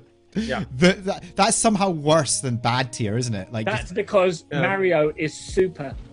Well, Mario's only good tier. Whoa. Shots fired. Okay, here we go. That's fake news. Well done, folks. Well done in the quick fire round. Blame Eurogamer. They're the ones that's ranked them. I didn't realise they're still around. Secondary education. My wife just shouted "good" from the other room when hearing the results. Brilliant, brilliant. Okay, folks, we're going to be moving into our final round of the show. Our final round, we're going to now test your knowledge as we move into Ultimate Knowledge. So the way this works is I'm going to be asking you a series of questions, 5 questions each, going back and forth. You're going to get a point for each correct answer that you have. If you answer incorrectly, you get no points. However, you can also use the chat to help you out as well, but they can also work against you. Hear me out. Hear me out. If you don't know an answer, you can ask the chat. You'll get half a point if the chat gets it right. There is a 7-second delay, which I've kind of used to my advantage here, because this is where the chat can mess you up. If the chat get the answer first, if you can't answer quick, you'll only get half a point. Okay? Right. You get that? Okay. Quick answers for the full point, essentially. Right. Okay. And do we just shout it out? We don't need to buzz or we No. we I'm just shout gonna everything. go back and forth. So it's gonna be back and forth. yeah. So Sega first, then Nintendo. So don't worry. I may come apart here. I do get analysis paralysis, but you know, Okay. come on. Here we go. do it. Question. But well, remember, you can use the chat if you want to. I've also seen, just to warn you, I have also seen people override the chat, going, "I know this." The chat gets it, and then they end up with no points. So, well, yeah, that was happening with Pirate Moustache when he was doing Star Wars. Yes. I watched that one. yeah. Okay, here we go. Pip, Yes. what year was Sonic the Hedgehog 2 released? Oh, fuck. 92?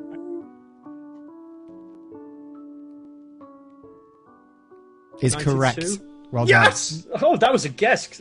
I mean, I'm going by UK releases here, Imran. Yeah. Don't you get technical on me. Okay, Imran. Yes. Same question. What year was Sonic the Hedgehog 2? No. What year was the N64 released in the UK? 1997. Jesus Christ. Fucking hell. Don't mess with me, dude. Like, I am on it. Okay. That's a full point. I think you're fine. I think I'll find it is a full point. Well done. 97 is the correct answer. Okay, here we go. Pip, what was the free game that you got with the Mega Drive? The free game? There was a free game included with the Mega Drive. Alex the Kid? Alex the Kid? I think he was on the Master System. I'm not sure about the Mega Drive. I know what free game I got with Mega Drive. It was the I'm torn between that and Columns. Because that was the puzzle game. That's the one I got. I'm going to say Columns because that's what I got free with my Mega Drive. I will go with Columns. So on first release, yeah.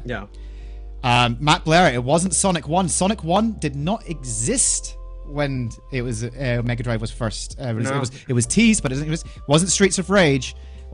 Alex Kidd was in the Master System, Master System 2. I'm glad I went Columns then. Is Columns?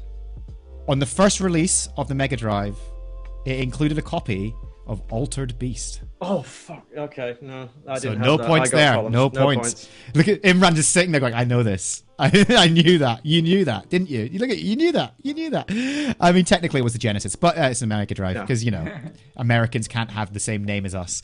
Okay. Imran, what was the name of the main protagonist in Punch-Out? Joe. Oh, protagonist is the person you play. Yes. Oh, Mac. Little Mac. Is correct. That is correct. Well done. Point there. I was like, you said Mac, and I was going to give you the point anyway, and then you went, no, Little Mac. Yeah. Well done. He's shit in Smash as well. So, Okay, here we go. Pip, it's a Dreamcast question. Okay. How many Crazy Taxi games were released on the Dreamcast? 2, because I don't think 3 came out. I think that was arcade only, so I'm going to go with 2. 2 is correct. Well done. Yeah. 2 I is had both as well. The third one was Xbox. Yeah. Yes, the game that is absolutely impossible to stream on Twitch. Thank you, Offspring. Okay, here we go. Imran. Yeah. What character was originally called Tinkle Poppo? Tinkle Poppo. Yep, Tinkle Poppo. What character was originally called Tinkle Poppo? You know what? If I get it wrong and don't answer, it's the same thing, right? So if you get it wrong now, you'll get 0 points. If you want to use the chat, you can do that, and if they get it right, you can get half a point. Tinkle Poppo. Anyone in the chat? Tinkle Poppo. For some reason I started thinking it was Chant, or the kid from Dragon Ball Z, but it's not. Okay, I'm gonna go with that. Kirby. Well done, Carlos Fandango. Ooh. Yes, it was. Yeah. It was. Oh wow! Well, I just took a guess. Looking at. Thank you, Carlos Fandango. I just got half a point. Yeah. As I said it, I remembered Kirby was actually named after one of Nintendo's lawyers. Yeah, because he helped with the Donkey Kong case. He helped with the Donkey Kong case, and he does look like Kirby as well. Yeah. And then I was like, oh my god, no, it's not. That's their lawyer. And then suddenly, no, you're right. Thank you very much. No, but the character was originally called Tinkle Poppo. And he got renamed Kirby. The other reason it got renamed Kirby was because they didn't think that audiences in America would like the name Tinkle Poppo. They were just like, nope, they're not going to go with that. So, okay. Yeah. I'm like, no, go with Tinkle Poppo. It's much better. Okay. Here we go. Mm-hmm. Sonic the Hedgehog was the best-selling Game Gear game. What was second best, Pip? I'm gonna have to go to the chat for that one because I don't know. Initial guess: the attachment that turned it into a portable TV. That's not a game. Fang ZV. Poppo makes sense actually, and all the star motifs for Tinkle. Yeah, exactly. It does make sense. I will wait to see if anyone in the chat. Spike Dog Woof is like. It's got to be columns. It's got to be every answer. Columns. Everything's columns. Sonic Hedgehog was the best-selling Game Gear game. What was the second best? I think the second best-selling game of the Game Gear must have been New Batteries. Yeah. Oh my god! I never I had a friend who I never had a Game Gear. My friend who had a Game Gear, he never played it away. It was always plugged in. He never played it on battery. You know what? I'll go for it. I'm going to go with... I'm torn, you guys. You know what? Spike Dog Wolf, I will go with you. I'll go with columns. It's got to be right eventually. We'll go with columns. The second best-selling game was Mortal Kombat 2. Of course it... Wow, Mortal Kombat 2 made it to the game. Yeah, it did. It absolutely did. So there you go. So no points there for you.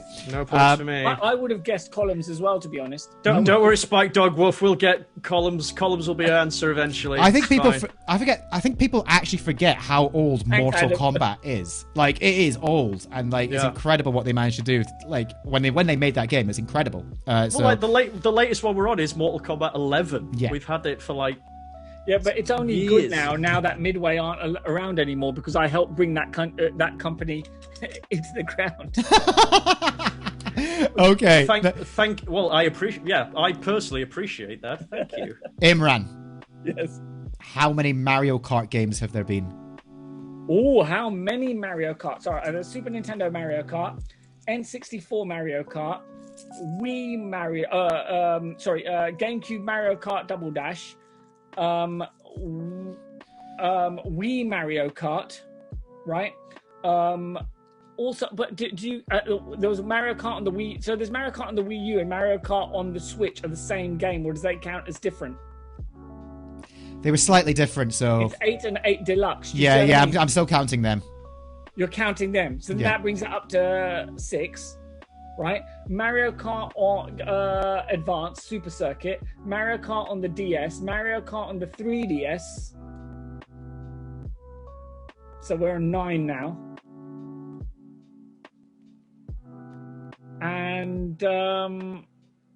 I'm just trying to think of the other Mario Karts. Weird Stuff Workshop. There's the DS as well. I contributed. That's amazing. Oh my god, I love the people that you've managed to bring into this chat, Imran. Oh my god. Yeah. Yeah, so they're doubles and non-numbered sequels. Yeah, there's one on the DS as well. Okay, so that's, I would say, you know what? I'm gonna start again, right? So Mario Kart on the Super Nintendo, Mario Kart on 64, Mario Kart on the GameCube. There was a Mario Kart on the Game Boy that never got released. There was footage of it. Do you know what? I'm gonna put you out your misery a little bit.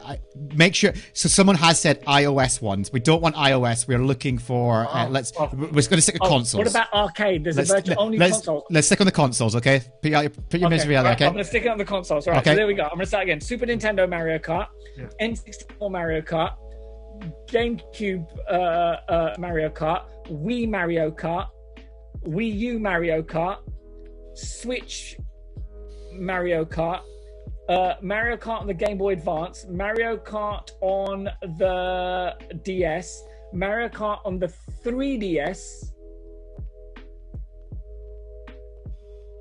Yeah, was Sam saying don't forget the arcade, but we're just doing a console version. Although the arcade one is pretty cool. It has a camera, so it can take a picture of your face. The VR version. So I'm going to go on consoles. I'm going to say 9.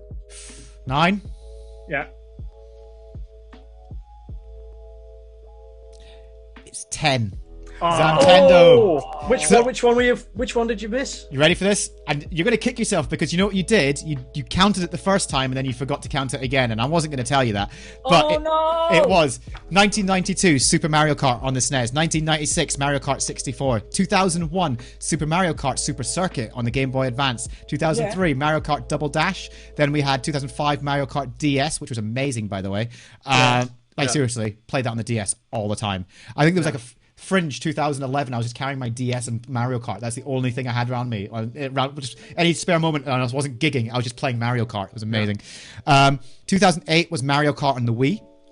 2011 was Mario Kart 7 on the 3DS. 2014 was Mario Kart 8 on the Wii U.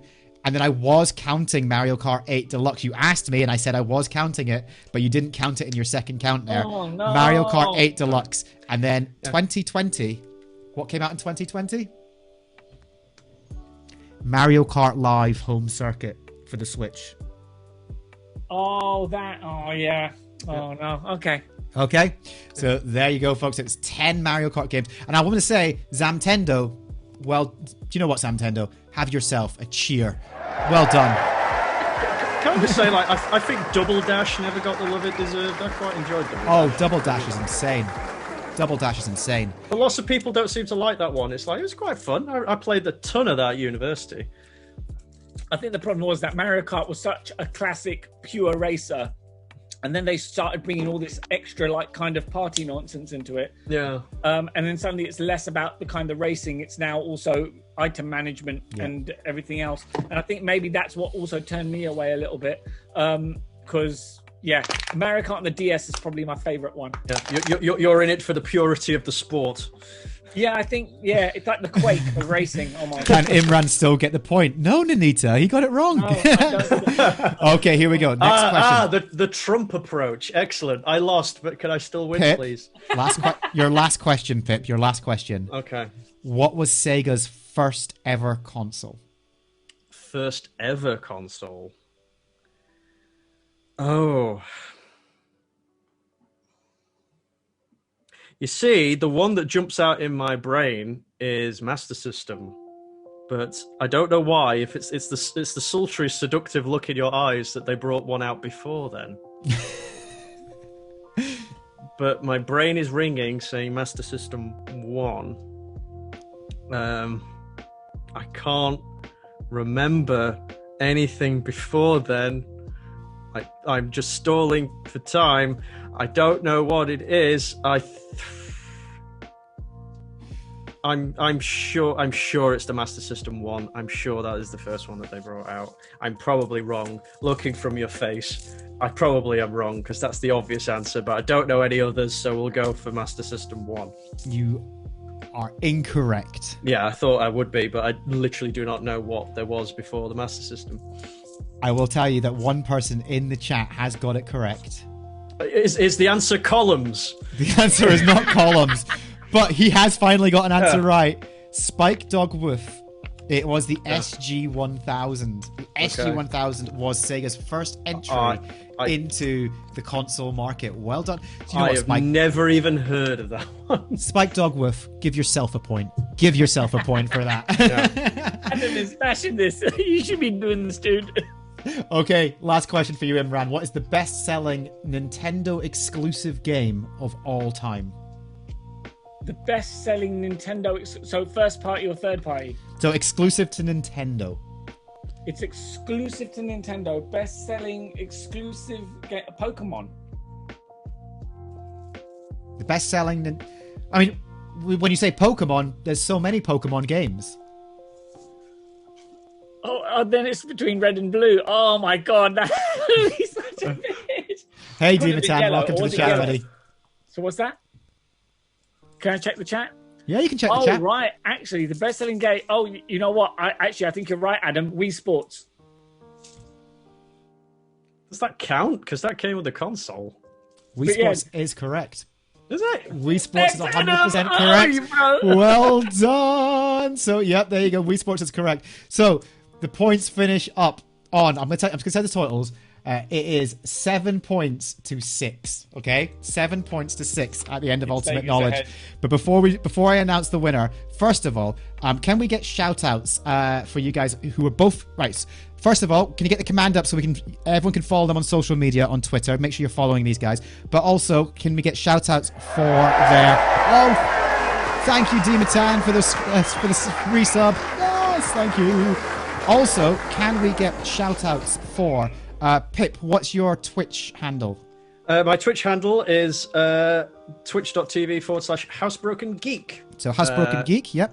Yep, is where I am on most Tuesdays and Thursdays, where I will be playing Fallout New Vegas until the end of time. Fantastic. Because that game is huge. And Imran, I know you've been taking a break from streaming for a while, but where can we find you on Twitch? On Twitch, you can find me at twitch.tv/Imran Yusuf Comedy. Imran Yusuf You Comedy. can check me out there. I've got some content and I will be back on it like in the next week or so. I've just had a bit of a break. Yeah, I've seen that. You have been very busy, my friend, and it's been lovely to see that.